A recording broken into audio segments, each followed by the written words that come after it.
Three little pigs. Let's read the second paragraph.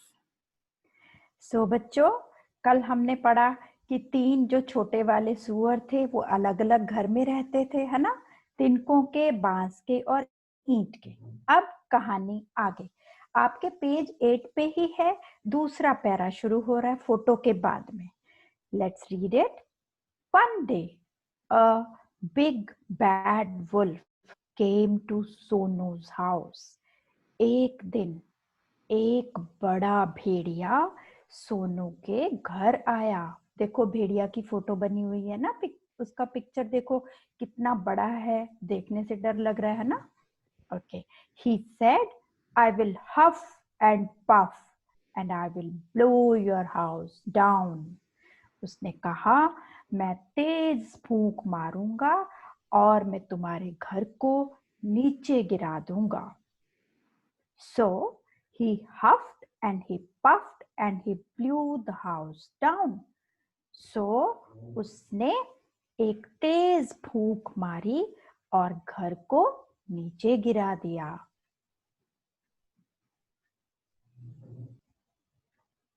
आओ बच्चों, अब हमने जो पैरा नंबर 2 पढ़ा ना, उसकी हम हिंदी और इंग्लिश साथ साथ पढ़ते हैं, ठीक है।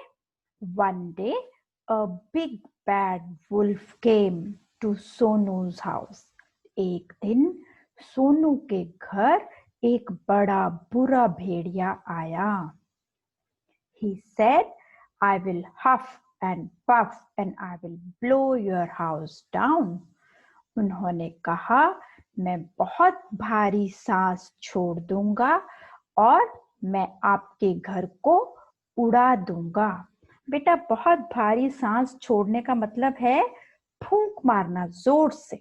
हम बर्थडे पे कैंडल लगाते हैं तो फूंक मारते हैं ना, तो कैंडल बुझ जाती है, वैसे, ठीक है। भारी सांस छोड़ने का मतलब बहुत बड़ी फूंक मारना। So he huffed and puffed and he blew the house down.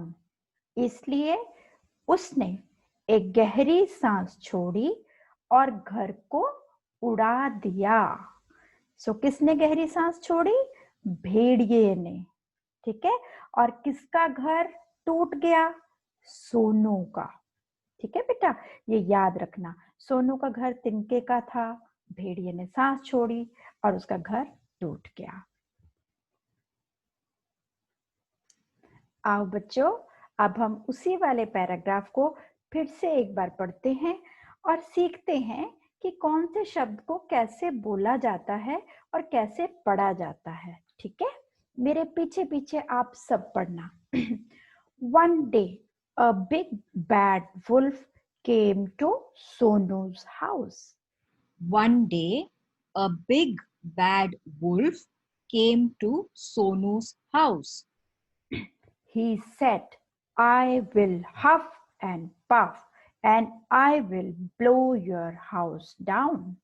He said, I will huff and puff and I will blow your house down.